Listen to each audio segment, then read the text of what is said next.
Steelers pregame scout here on Steelers Now. I'm Nick Farabaugh, Matt Gajtka not here this week. As always, you got Derrick Bell over there. Derrick, you and we always talk ball, and this is a good place to talk ball on pregame scout. We're going to start as you usually do with Matt. We're going to start with the Steelers side of the ball when they have the ball. What we kind of see here from what the Steelers have done, obviously, and obviously the Texans are going to be kind of a different type of matchup, but last week against the Raiders, some promising signs, I think, that we finally saw a little bit of life. I know worse defense, but I also think execution was just better. But I want to start out with this because I've talked to a lot of players about this, the running game, and you wrote about this as well, Derrick. I feel like they're starting to get somewhere in the running game. I feel like we're starting to see the signs of life, and I think it's going to be running out of 11 personnel, running spread out more, and working that off play action and different things there. I think that's where this is going.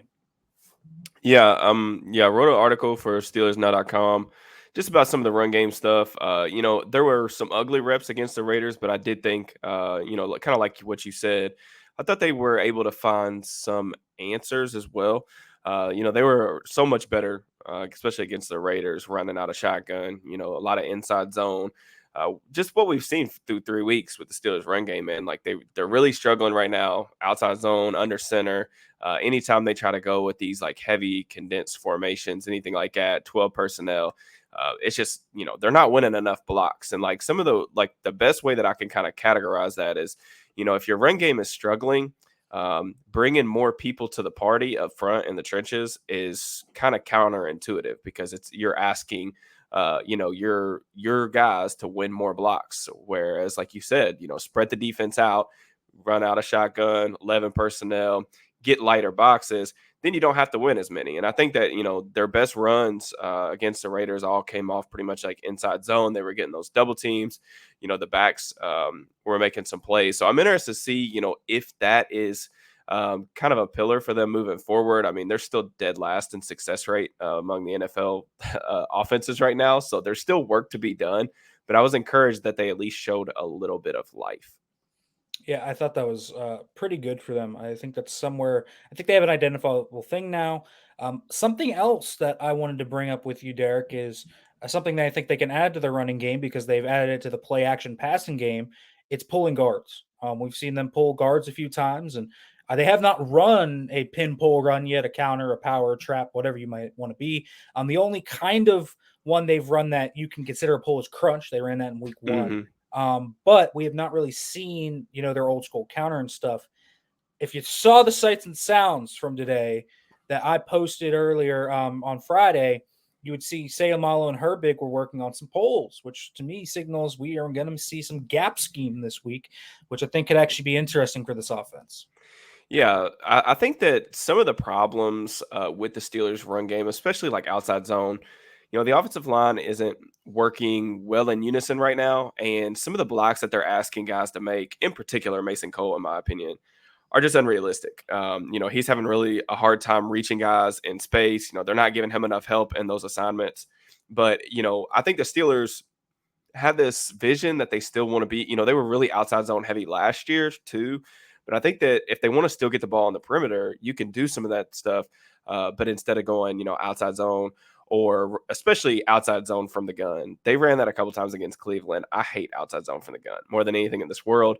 If you're wanting to get the ball on the perimeter, I love pin and pull. I absolutely love it. I think that counter is a good play. And they have, like you mentioned, Samalo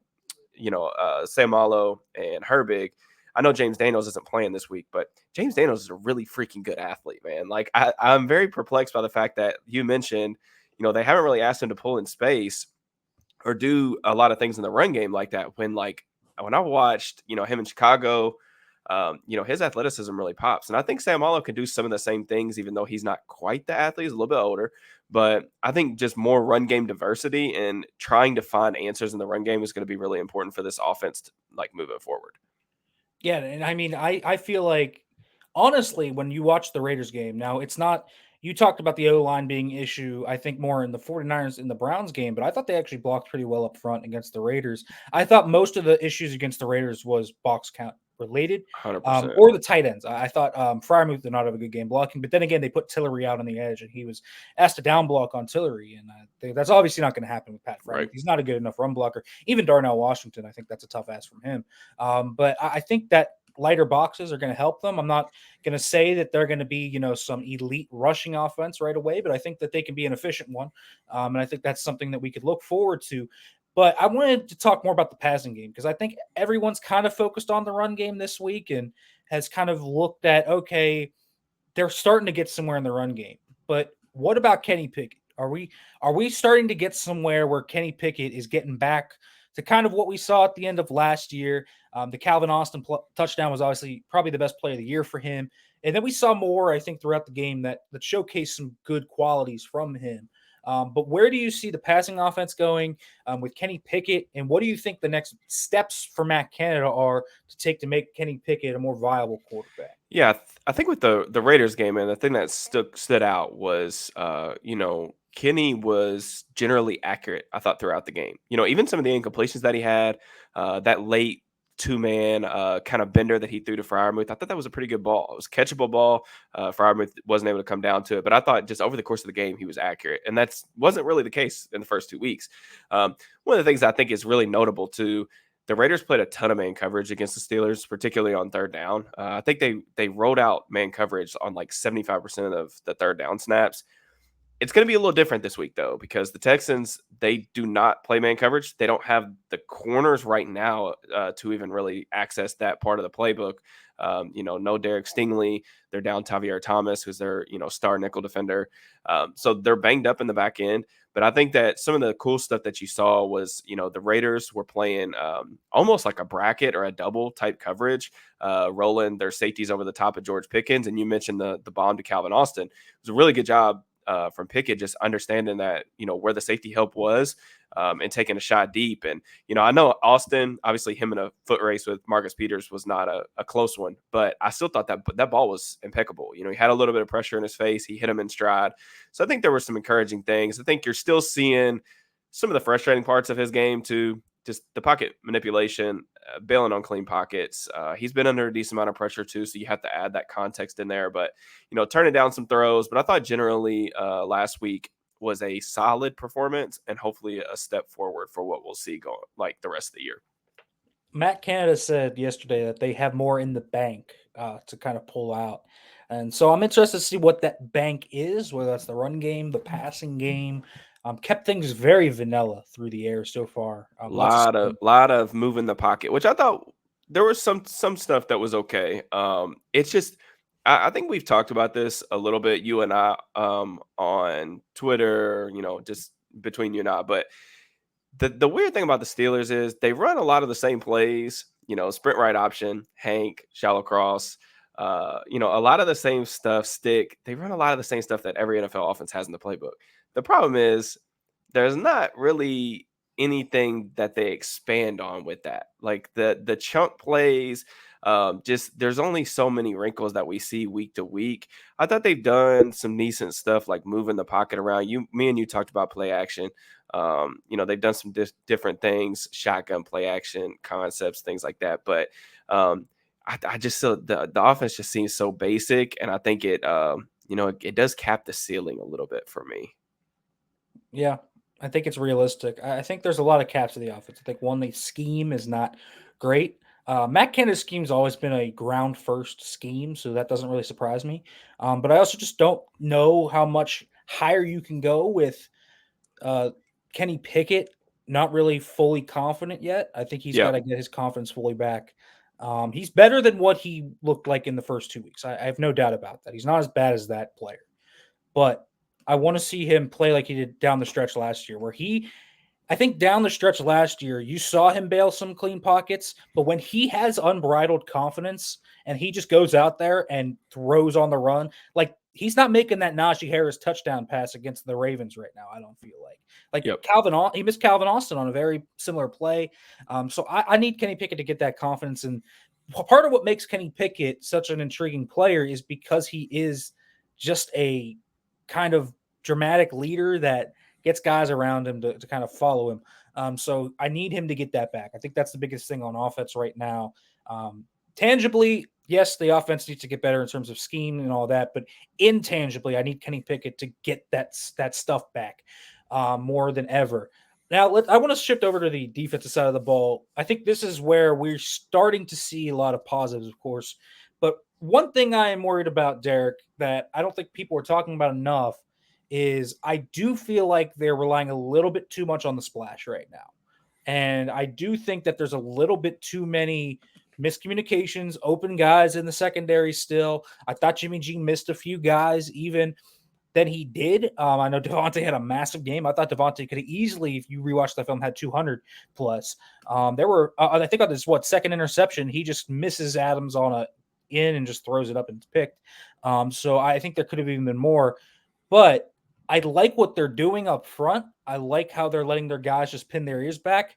I like the linebacker play. I think that's been something that's nice. Cole Holcomb's played well. I think Quan Alexander's starting to round to his own. Landon Roberts is a good run stuffer.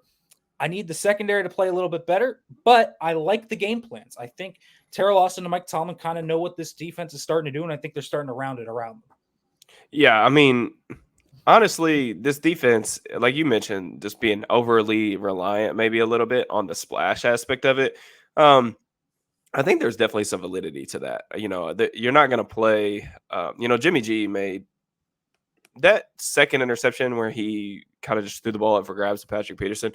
Not even to be hyperbolic, but that's one of the worst quarterback plays you'll see all season long. I mean, for a veteran quarterback to just do that is astounding. But they've been relying on the splash, but I think that more than anything else, this Steelers pass rush is downright terrifying. I mean, even without Cam Hayward, they've just got so many dudes. I mean, Marcus Golden hit cross chops on the edge. You got Keanu Benton, flashing as a pass rusher. Obviously, Highsmith and Watt. You already know what you're going to get from them. Larry Ogunjobi had a good first two games as well. I thought he was a little quiet against the Raiders, but I mean, dude, they got so many dudes up front that it is masking some issues in the secondary, and it's only a matter of time before that doesn't work because this is the NFL. You're going to have weeks where maybe the front seven doesn't play as well, and the back end kind of needs to step up, and we need to know if they can do that. I do think the communication was a little bit better against the Raiders because it was definitely a big concern of mine coming out of the first 2 weeks. But I do think, if you're worried about something with this team right now, it's the cornerback play. Are they going to be able to survive out there, especially in those gotta have it moments where the Steelers want to play man coverage. Their man coverage rates are down a little bit this season, but can Levi Wallace and Patrick Peterson hold up against some of the better receiving cores that they're going to see? In particular, you think about Cincinnati, they still got to play them twice. Who knows what Joe Burrow's health's going to be? But those are the types of matchups that I think you kind of squint and say, like, I don't know about this. That's a question that we still have to answer. And even with this Texans team that they're going to see on Sunday, the Texans don't have anybody, number one receiver like a Brandon Ayuk, a Devontae Adams, but Tank Dell, you and I talked about him. He's playing pretty well right now, doing some really good things, creative route runner. I think Nico Collins is probably one of the more underrated receivers in the NFL right now. Very nice complimentary piece. So this is going to be another good test on Sunday as well. Yeah, and I still think, even though he is obviously on the downturn of his career, Robert Woods is still a solid Allen Robinson-like presence. So And veterans, they're doing some cool stuff with him too. Like they're moving Robert Woods. I saw them shift him into the backfield a little bit on some choice routes, getting him matched up with a linebacker. So that's something to watch because teams the past couple of weeks have tried to do that with Quan Alexander in space. So I'm sure that the Texans probably have that on the agenda as well. Yeah, I'm sure they do. I do think, though, the Steelers, despite their really bad stats, if you just look at the stats, they're really bad. And the last two games, the stats say that they probably shouldn't have won. But you look, I think, in the film, and I think you come out a little bit more optimistic than a lot of these fatalistic stats show. I think the Steelers are starting to get things into gear. I'll say that. But I do have concerns about the defense. But I think the safety play has gotten better. I think KZ had a really bad first two games. I thought he played quite well against the Raiders. Yep. Keanu Neal's starting to find kind of his footing. I like what they're starting to do with Shannon Sullivan. I think Shannon Sullivan, I just want to mention him. I think Shannon Sullivan has been pretty good. I did not expect that, but I think he's been pretty good in the slot. But I think the biggest boon, as you mentioned, was up front. And before we go into the Texans full gear here, I do want to talk about the up front guys because you talked about without Cam, Larry's played really well on one foot. But I'll tell you what, besides Keanu Benton and I think Armin Watts has played well too, the guy who has really come on like recently over like the last 5 quarters, Montravius Adams. Like, Oh yeah. he was awesome against the Raiders. Like, I don't know where that came from, but I think they're starting to figure out this. When you put him out at 3 tech, he's got a little bit of juice and he can do some things. And I wonder if going forward, and this is just something me and Alan Saunders talked about this today at practice. What if maybe Keanu Benton and Braden Fajoko play nose and they start to use Adams more as that 3 tech? Because I think he's got some serious juice out there. Yeah, I mean they've gotten some really nice contributions, like under the radar stuff from Adams. I thought he made some really good plays against the Raiders, and particularly Benton. I made a video last night about him. I thought that he was absolutely dominant in the second half of that Raiders game, and then even to Marvin Leal. We're really still waiting on Leal to show any real signs of life as a pass rusher, but as a run defender, he's been pretty good, like surprisingly good. The hand usage is good. I think the additional weight has helped him anchor in a little bit better against the run. He's not getting displaced easily off the line of scrimmage. So the fact that they're able to, kind of mitigate this loss of Cam, at least in the short term, has been impressive. And I think that just really speaks to the depth. I mean, the Steelers defense is going to be heavily reliant on their front, 4 or 5 guys. But I just think that they've got so many of them that in matchups like this against the Texans offense, even healthy, I think that they would probably be able to be enough to swing this game. But a Texans offense that is missing like a half a dozen players up front, I think that that's going to be the big kind of talking point for Sunday's game. Yeah, let's go to the Texans. Let's start on their offense. I know we have talked a little bit about them, but let's talk about CJ Stroud. I think he's the big guy to talk about here. Obviously, they're outmatched up front, no doubt about that, without Laramie Tunsil, without Josh Jones, without Juice Scruggs. They really only one starter on this unit, Shaq Mason from their original starting 5. Tyus Howard's also out. George Fant is still a starting level player to me, so they did sign him. A good signing by Nick Caserio off the free agent market, but CJ Stroud has been the guy that has really kept this offense going. Still only 1-2, but he's got over 900 yards. I don't know if you've seen this stat, Derek, one of only 3 quarterbacks ever to get over 900 yards passing in his first 3 games.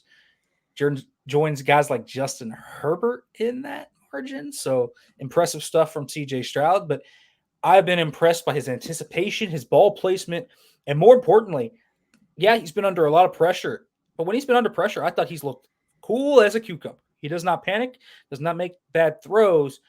But one thing I do want to ask you, is it going to be a different story when TJ Watt is the guy coming after you? Because I think you always look at quarterbacks, rookie quarterbacks, and there are going to be welcome to the NFL moments. And I do wonder if this is going to be CJ Stroud's welcome to the NFL moment. Yeah, it's so tough, right? Like, when I watched CJ Stroud on film, because he was a guy that I had seen a little bit on the broadcasting, I was like, I really want to get into the weeds of this. So I spent all of like Tuesday or Wednesday, like looking at all 3 of his games. And then the things that I'm seeing, man, is he's doing a lot of high level quarterback stuff. I've been really impressed by his footwork in the pocket. The footwork, the calm resetting after like his first read's not there. You mentioned the anticipation. Some of the best anticipation throws that I've seen from a young quarterback in the last couple of years. They're running. It's really funny. They brought over D'Amico Ryans, obviously from the Niners tree. They brought over the passing game coordinator, Bobby Slovic, to be their offensive coordinator. And dude, it's funny because they're bringing out the classics. Like, they're a lot of the Shanahan type stuff, like that I've seen big plays from that San Francisco offense when I was studying them in the summer. They're bringing a lot of those things over. That play to Tank Dell was a really popular Shanahan concept that he calls, I believe he calls that burner. But it was excellent to see Stroud, just play at a really high level despite, everything that's going on around him. And I do have some concerns just because this ecosystem right now is not the greatest. I like the play caller. I like some of the play action stuff they're doing. Last week, I think he was phenomenal on play action. I think he was something like 7 of 10 for 116 yards. They were awesome. They're doing some things to move the pocket, try to protect their offensive line. But you mentioned, man, like I almost feel bad for CJ Stroud because he's playing so well, and I like some of the stuff that he's doing, especially for a rookie quarterback. But I really think that this is going to be a bloodbath on Sunday. I don't think that the Texans have the dudes up front to block these Steelers pass rushers, and I think that he's going to be under a ton of duress. Listen, I could point to a bunch of mismatches. Austin DeCullis against Alex Highsmith. All the way across the board. Yeah. I mean, it's Shaq Mason is like the one dude I feel like that could probably hold up. He's still a solid starter too. He is. He's still a solid player, but Highsmith is absolutely a mismatch against DeCullis. I would have thought Highsmith would have the advantage against Jones, but they need a Tunsil in this game. With no Tunsil, I think that's really going to hurt them. Certainly Watt against Fant. I like George Fant. I think he's a good spot starter, but he's facing TJ Watt. And then Kendrick Green, man. I mean, we know Kendrick Green.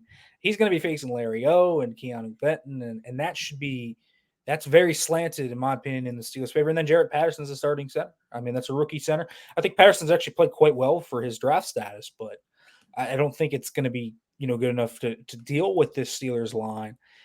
I want to ask you about the receiver room and if they can do anything to potentially help this O-line, because you have to expect screens and different things that they're going to try to do. Tank Dell doesn't really function like a Debo or an Ayuk, though. He functions more like a Ray McLeod. So it's a different type of player. Collins, not really known as a yak guy at this stage in his career. Bobby Trees is not really a yak guy.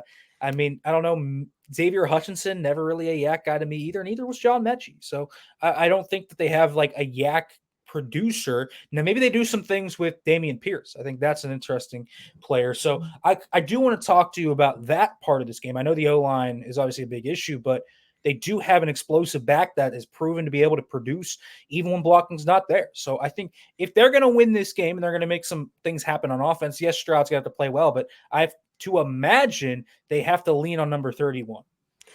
Yeah, I mean, in one of the similarities kind of between this Texans offense and the Niners offense that, the Steelers just played a couple weeks ago. I mean, there's a lot of carryover schematically, but a lot of 21 personnel. So they use a lot of two-back, a lot of fullbacks,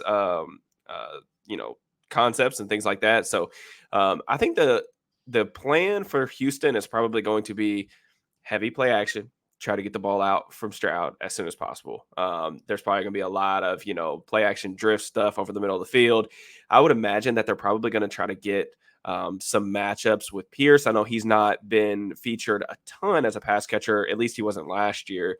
But I would imagine that they're probably going to try to scheme up some stuff, maybe out of some base personnel so that they can get a Landon Roberts in space, maybe, after bringing a fullback on there. They did some stuff like that. They tried to throw screens when I was watching that, the Ravens game. I felt really bad for Stroud because Mike McDonald was throwing the kitchen sink at this kid in his first ever start. But they tried to throw some screens against the Ravens.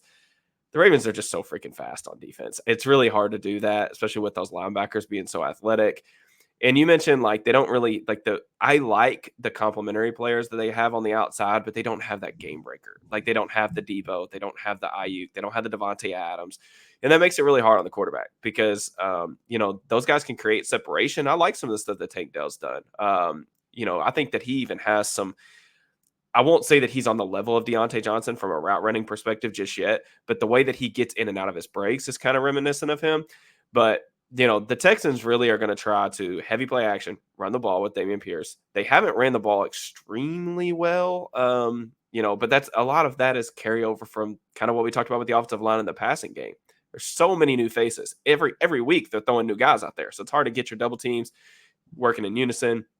They're going to try to run the ball, and then they're going to need some of those splash plays that they had last week against Jacksonville, 260 or 50-yard plus passing touchdowns. The Steelers absolutely cannot blow coverages or have those kind of miscommunications on the back end because that will be what allows Houston to stay in this game.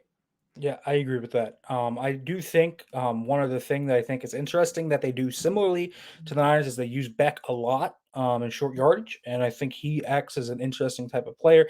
Dalton Schultz, also the tight end, not really a flashy tight end, but a good possession guy. So I think you look at the team, and it's going to have to be through explosive plays that they're going to have to make something happen. But I even talked with Patrick Peterson today, and he even told me, he's like, it's going to help us with the fact we played the 49ers, right? Lots of similar keys, lots of similar tells. So That'll help the Steelers defense in this one. But let's switch over to the other side of the ball. Let's talk about Steelers offense versus Texans defense. This is probably, to me, the matchup where I think if the Steelers are not going to run the ball, they're never going to run the ball. They have to run the ball well in this game. Why? Because this Texans front should not be able to stop Najee Harris and Jalen Moore. It just should not, especially without Denzel Perryman, who's probably not going to play in this game. Really good run stuffer for them. Something has to give, and they might actually be getting an upgrade in run blocking. Honestly, Nate Herbig is a really good run blocker, and so they might be getting an upgrade here in terms of him to Daniels. And Daniels is a really good pass protector in my opinion, but maybe a little bit less of a run blocker than a guy like Nate Herbig. What do you see from the Steelers offense that you want to see in this game and how to attack this Texans? D. Yeah, I mean the Texans they're lacking. It's similar to the offense, man. Year one of this regime, they're only on what is this, week 4.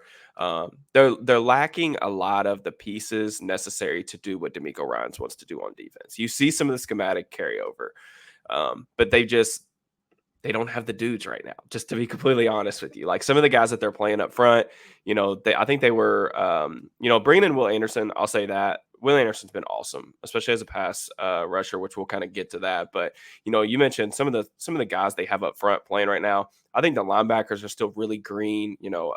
Both the Alabama guys, Harris, Toto, Blake Cashman, I think has played a decent amount, and he hasn't looked poor in any stretch of the imagination for me. But I think this is a game where the Steelers can get back on track in the run, and really, like you said, man, if it's not going to be this week, when is it going to be? Because even I mentioned Tavierre Thomas earlier, their stud nickel defender. He has a lot of the same kind of attributes that like a guy like Nate Hobbs has for the Raiders, who we saw last week have a really good game against the Steelers. Thomas is a really good cover guy, but he's also an excellent run defender. The kind of X factor is I'm curious on how D'Amico is going to use Jalen Petrie with Thomas out. Petrie's missed the last couple weeks. I'm curious if they play Petrie in the nickel. That's where he played a little bit in college, or if they have him play safety. I'm curious on how that's going to play out, but this is a game where the Steelers absolutely have to at least be more efficient running the football. Yeah, I think Petrie could also have a Marcus Epps-like impact in this game where Epps came up to basically every single play they were in heavy and just shot the gaps. I Yep. think that is a very realistic way that the Texans could just tell Jalen Petrie to make plays like that, and he could probably do it even better than Epps did, and that could wreck the run game. So to me, it makes complete sense to spread it out. And who cares if they put him in the nickel or at safety? Just do not let him play in the box, right? Take Jalen Petrie out of the box. I think that's going to be something they look to do. I do think what's interesting in this game is that I look at the corners for Houston with some of their injuries with Stingley and Thomas down. You mentioned that. Nelson, Shaq Griffin, maybe Petrie in the slot. Listen, I know there's no Deontay Johnson. George Pickens, Calvin Austin, Allen Robinson, Pat Fryermuth, whatever you get from the running backs. I feel I feel like this skill group for the Steelers should be able to exploit some things through the air. Yeah, for sure. I mean, just one more kind of statistical note. I had this written down, so I was trying to find it, but the Texans are 28th in rushing EPA per play right now. So they're about middle of the pack in success rate, but this has been a unit that you've been able to do some decent stuff against them trying to run the football. As far as the secondary, man, again, I think the secondary, when I was kind of looking at the Texans roster before the season in the summer or whatever, the secondary was probably what I was most excited about with this Texans team, aside from Will Anderson, which is because I thought that the 5 guys that they had, Stingley, Nelson, Jimmy Ward, Jalen Petrie, Tavierre Thomas, I thought that was going to give D'Amico Ryans a really good kind of back shell of what he wants his defense to look like. The problem is Stingley's hurt. Petrie's missed the last couple games, and Thomas is obviously out as well. So they don't have those guys. And in general, you see it kind of in some of the tendencies, right? Like D'Amico's not really a big man coverage guy, but like they've played man coverage on 16 snaps this year. 16. I mean, you can very much tell that this is a defense that is trying to kind of protect their corners. I still think Steven Nelson is playing at a really the same level he probably played at in Pittsburgh. He's a very quality veteran cornerback. He's probably one of those guys I would categorize as like just your typical 80 overall corner. Like he's not necessarily great. He's, in most matchups though, he's not going to kill you. And that's basically what he's done. But I do think that there are advantages there. I think that George Pickens, something we've kind of talked about, you and I, on the Twitter timeline, but George Pickens' evolution as a route runner, some of the stuff that they're allowing him to do and some of the stuff that he's doing, like, defenders lining up inside leverage and him beating them and crossing their face. Like, I just don't see the Texans giving the Steelers many man coverage opportunities, especially after Kenny Pickett and them made so many good plays against man coverage last week. So it's going to be more about Pickett, I think, taking what the defense gives them in soft zone, see some quarters, cover 6, some cover 2.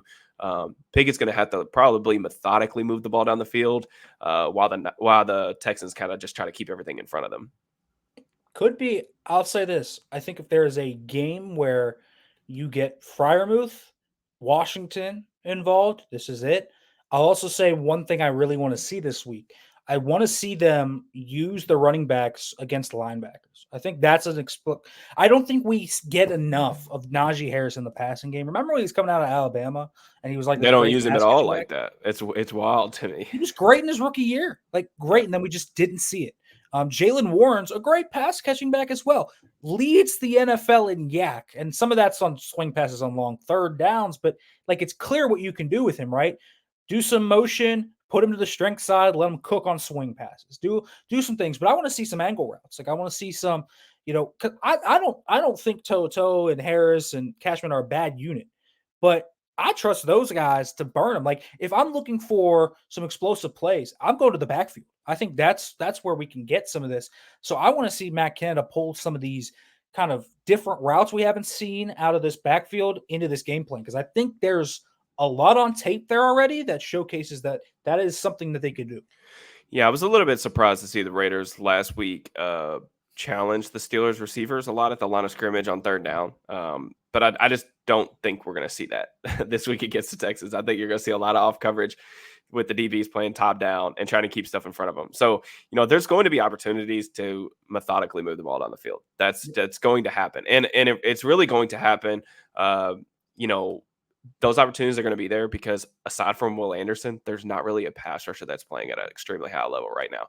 Malik Collins for the Texans, always been more of a pass rusher than a run defender, but I think like some of their auxiliary pieces, Jerry Hughes, those guys, Jonathan Grenard, like those guys are kind of off to slow starts. Even like Sheldon Rankins, who they brought over in free agency. So those guys being off to a little bit of a slow start and Will Anderson commanding so many double teams, I do think the Steelers, they're probably not going to go like full Myles Garrett or Max Crosby on Will Anderson, where they just double him every time they basically have to throw the ball more than 5 yards. But I do think that they're going to pay some extra attention to him, which may take Freiermuth out of the passing game a little bit. But I still think that, he needs to be involved this week. We saw him get involved a little bit last week. We need to see another step in that direction. Well, listen, if you're saying zone with the receiver, it signals a pretty big role for number 11. That's what I would say. Allen Robinson probably, like, this is the game for Allen Robinson, right? Can't separate versus man, but there's no doubt in my mind he can find soft spots in zones and be a good possession receiver. I don't think we have seen Allen Robinson used to his best potential yet. He's been asked too much to be a blocker, and I don't know how much juice he has left in the tank. I don't think he has a ton, but I know for a fact he can be a chain mover, and I really want to see him in the low red zone. Like, that's where I really want to see him kind of cook, because I feel like they can use him in a lot of different ways to make his veteran savvy pop. I think he could be very Jericho Cotchery-esque, where Cotchery had that like 9 touchdown season. Like, I think they could use him like that. So should be a big game for him, Derek. I feel like we're also going to see Pickens' growth against zone coverage, right? That was a big question. Didn't really know how to beat zone coverage, how to settle down zone coverage. Let's see how he looks in this game in that. Yeah, I'd like to see them get maybe some like high lows with Robinson and Freiermuth, or Robinson and Pickens. Use Robinson to kind of pull those defenders down a little bit over the course of the game, and maybe they can hit some middle of the field stuff in the intermediate areas of the field, especially with George Pickens. So I'm interested to see this matchup. I do think it's one that the Steelers, they have the advantage probably on both sides. I think that this offense is more talented than what they've shown so far. Kenny Pickett's better than what he's shown so far. But even if you consider, Texans defense versus Steelers offense kind of like a net wash, or even a slight edge to the Texans, the matchup on the other side, especially in the trenches, for me is going to be the difference in this game. I mean, I would be very, very disappointed if I was, as a Steelers fan, if the Steelers don't absolutely dominate up front and just put CJ Stroud under just constant duress. I would imagine that is what they hope to do, Derek. You think it's going to be a bloodbath? I personally think this is going to be closer than people think, just because it's the Steelers' way. What's the line? Do you know? I I don't believe know it what is it is. Steelers plus. I think Steelers -3. So Steelers are favored by 3. In this one, sounds about right to me. I think they'll probably cover that. I expect it to be like, I don't know, 24 like 17. So Yeah, around there. that sounds right. I mean, the Steelers can never make anything easy, right? Like not on us, not on the fans, Mm, not on, anybody. So not on themselves. no, So like even last week, we gotta talk about this. That penalty that Leal took on that field goal no. attempt. I mean, that's so typical of like stuff the Steelers do in games to just keep things close and to keep everyone's heart racing like 1,000 miles an hour. It's so typical of them. Between that, that was a penalty of their own doing. I do think they were cruising and would have just cruised had Minka Fitzpatrick not been called for what Yeah. is probably a bogus roughing the passer penalty. Yeah. But yeah, nothing can be easy with Pittsburgh, as you know. Um, this has them. If there is an easy win for them to kind of make happen, this is probably the game for them to do it. But I am just so high on CJ Stroud. I think that he's going to make some plays, and I think the Steelers secondary might have a few leaks in the back end. We'll see. Yeah. But because they play so much kind of 4 wide too, and they play 10 a lot. Joey Porter Jr. might play a lot in this game, so I'm interested to see what he can do in this game. But that's the Steelers now pregame scout Nick Farabaugh, Derrick Bell. Make sure you guys to subscribe to Steelers Now for more content, whether that is Sight Sounds, Afternoon Drive, and of course pregame scout every week here on Steelers Now, folks. As always, thanks for listening.